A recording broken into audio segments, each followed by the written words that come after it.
Mohammad Khan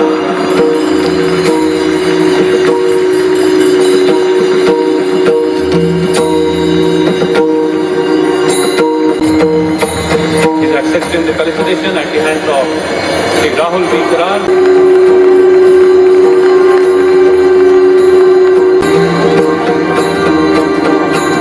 To His Excellency, Honorable Governor of Kerala, Sri Arif Mohammad Khan Sahab.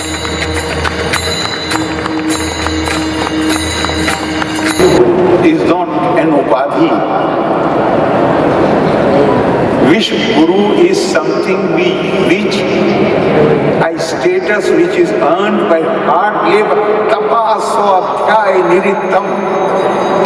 Ever devoted to the pursuit of knowledge. Those who are ever devoted to the pursuit of knowledge, they are bound to be recognized as Guru. And if we as a society are devoted to the pursuit of knowledge, who in the world will deny us the status of Wish Guru? Nobody can.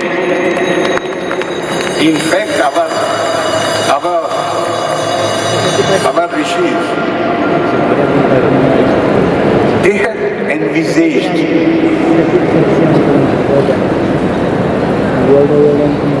this is not something which has come recently. No, they had envisaged.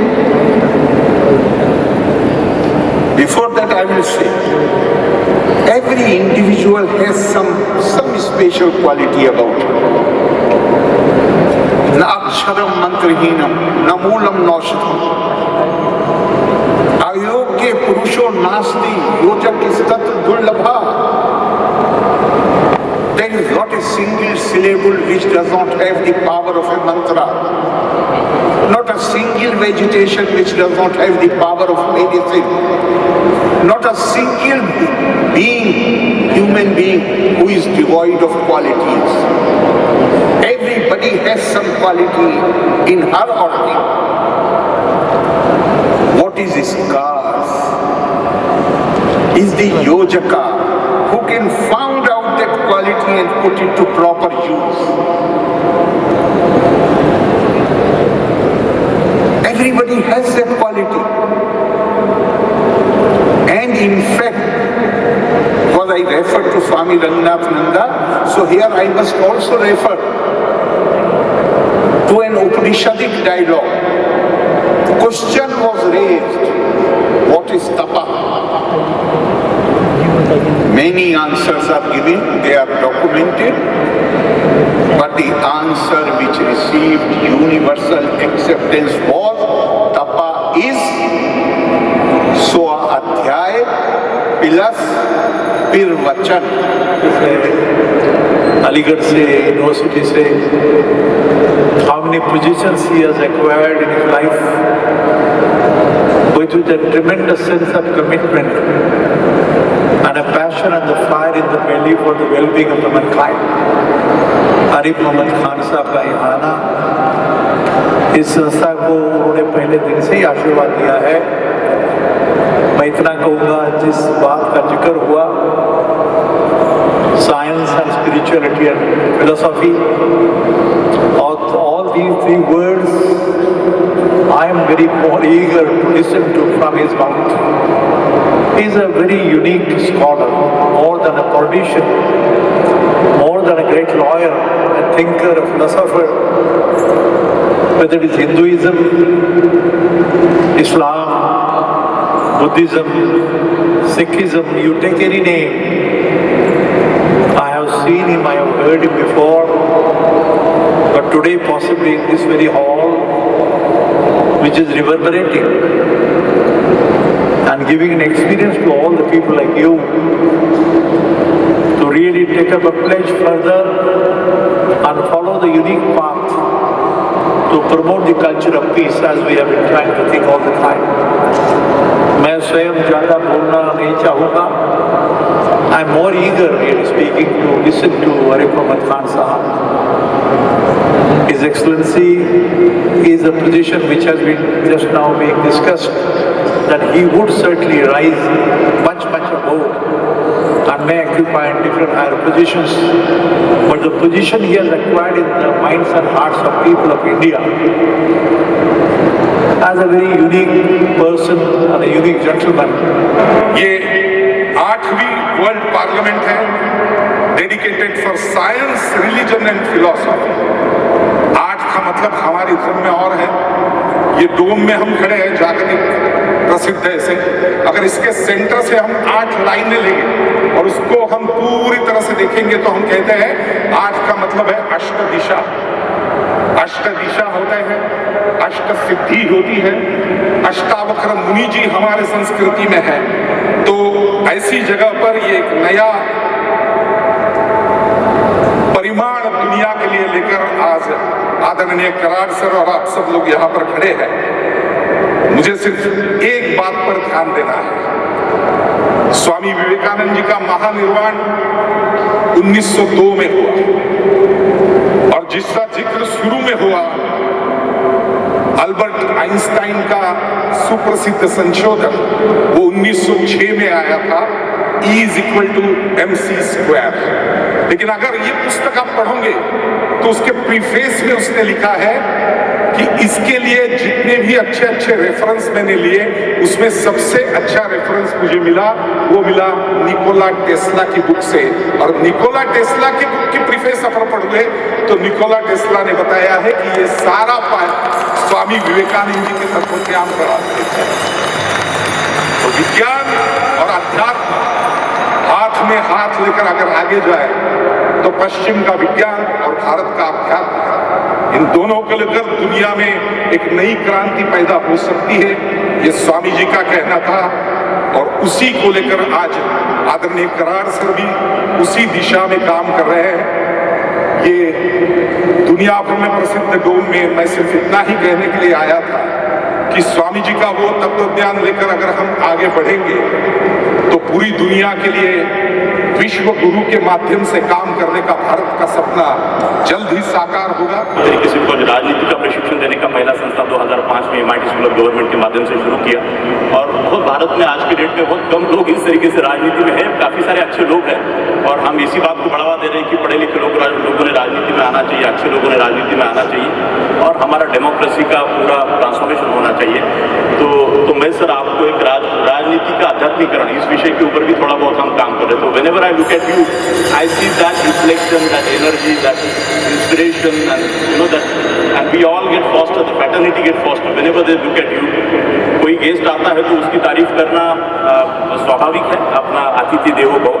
But मैं सभी students को appeal करूंगा कि अगर आरिफ मोहम्मद खान साहब का अगर आपने थोड़ा सा चरित्र देखा, बैकग्राउंड देखा, और मैं कई बार मेरी ये कोशिश रहती है कि कोई व्यक्ति किसी मकाम पे पहुंचती है तो मैं उसके पोजीशन में जाके वो वहाँ तक किस तरीके से लैडर को पार करके वहाँ तक पहुँचा, इसका मैं थोड़ा सा मैं एक वो महसूस करने की कोशिश करता हूँ और तब जाके व्यक्ति की गहराई बहुत ज़्यादा अच्छे से समझ में आती है। ऐसा मेरा खुद का एक अनुभव रहा है। Thank you, Ashok. Such an honor for me to be here. We're overwhelmed with gratitude and humility to share our thoughts and observations of our friend and associate, Dr. Vishwanath Karad, at this 8th World Parliament of Science, Religion and Philosophy. We celebrate a man who, like many of us, began his life under humble circumstances, yet one who never forgot his rural roots, his Warkari family, or his teachings of his Guruji, the life-guiding scriptures. What an honor for me, as a business leader in the United States, a Christian, and a member of the Church of Jesus Christ of Latter-day Saints, I truly felt part of a global family of like-minded believers. Under this dome, Muslims, Hindus, Christians, Hebrews, and many other religions and faith were there to commune one with another, mingle, and share beliefs and knowledge. At the center of it all was Dr. Karad and his son Raul, selflessly recognizing guests and presenting gifts and acknowledgments. I'm honored to know Dr. Karad and express my humble thanks to him and his son Raul for their inspired vision and untiring belief that the union of science and spirituality alone will bring peace to mankind. Thank you, Dr. Karad. Thank you, Raul. We'll see everyone. While his focus is on science, religion, and philosophy, mine is on the impact impact that freedom of religion or belief has on the economy. And the work Dr. Karad has done to expand freedom of thought to religion has tremendous economic dividends. I'll give an example from the United States where we've done a national study where we found that such freedom allows religions of all sorts in our country to contribute $1.2 trillion to our national economy every year. That's the equivalent of American religion being the world's 15th largest national economy, putting it ahead of 180 other countries. Religion is worth more than the annual revenues of the world's top 10 tech companies, including Apple, Amazon, and Google. And it's also more than 50% larger than the annual revenues of America's 6 largest oil and gas companies. So you might say that that represents a lot of spiritually inspired fuel being pumped into the U.S. economy.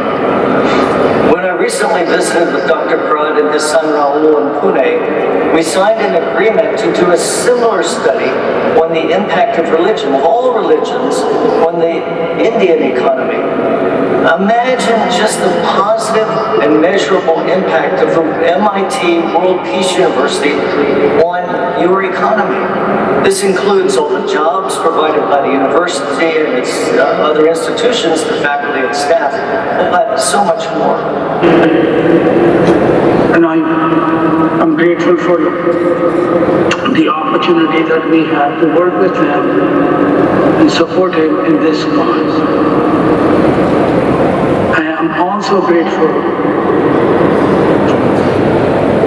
to announce today that we will be installing a statue of Dr. Karad in the World Peace Zone. Now this may come as a surprise to him because he is not the one who is seeking for this honor. But we recognize his contribution and his life, and we would very much like to honor him by having a statue in the World Peace Dome. He has earned and deserves a place among all these scholars and scientists and saints in the World Peace Dome. So our group has commissioned this statue, which will be prepared and installed in the near future. I did not get a chance to listen to Brian Greer or to Ron Ganal. If you've already spoken, but I want to echo our appreciation and our commitment in working with Dr. Karad in promoting peace and harmony through science, religion, and philosophy. I just want to express that thanks and this opportunity. Thank you. It's, for me, it's a blissful moment. It's a dream come true. Since I joined this UNESCO chair way back in 2010, and my chair is incidentally UNESCO Chair for Peace and Intercultural Understanding. I always used to admire from a distance the revered Professor Dr. Vishwanath Karad, and the way he has built up an institution. Sometimes I will tell my colleagues, look, I'm a small fly. Look at this man. I can never reach even one point of his achievement. So this is a blissful moment that I am in his institution, in his creation. And of course, I have brought blessings from the Kashi Vishwanath to the city of Professor Dr. Vishwanath. So there is a Vishwanath link, and somehow I feel that I'm not here per chance. Maybe you might be hearing about the imprint or somehow the Banaras Hindu University that I belong to. I've been there past 40 years plus, and this institution having more organic and dynamic links. There is one acknowledgement that the inter-religious dialogue begin with Vivekananda, Swami Vivekananda's famous Chicago speech, 1893. And that day, before that, nobody knew him. Nobody knew India that sense. But he brought all religions together. So he is seen as the protagonist of inter-religious dialogue in the modern sense. I mean, of course, somebody may say that, well, our Veda, our Upanishad, the Buddhist treatise, they are all full of these things, no denying. But to brought it center stage. And today, while we were pulling that rope for the peace, bell, I was taught that in September 1893, after Vivekananda Swamiji spoke, 10 bells were rung on for 10 different religions, and that was the first time in the human history that all religions they came together. So, and he has been I won't say a soul warrior, but I think he jumped into the fray and created an institution. And I will tell my young friends here that for God's sake, never think values to be extracurricular. Peace is most pragmatic. Peace is the way to live. There is a very famous theologian, in academic discourse, he is highly quoted, and he would say, there will be no peace in the world until there is peace within the religion or among the religion. And there will be no peace in religion unless there is a dialogue. So the dialogue, the inter-religious dialogue, in the West, Abrahamic religions call it interfaith dialogue, is the flavor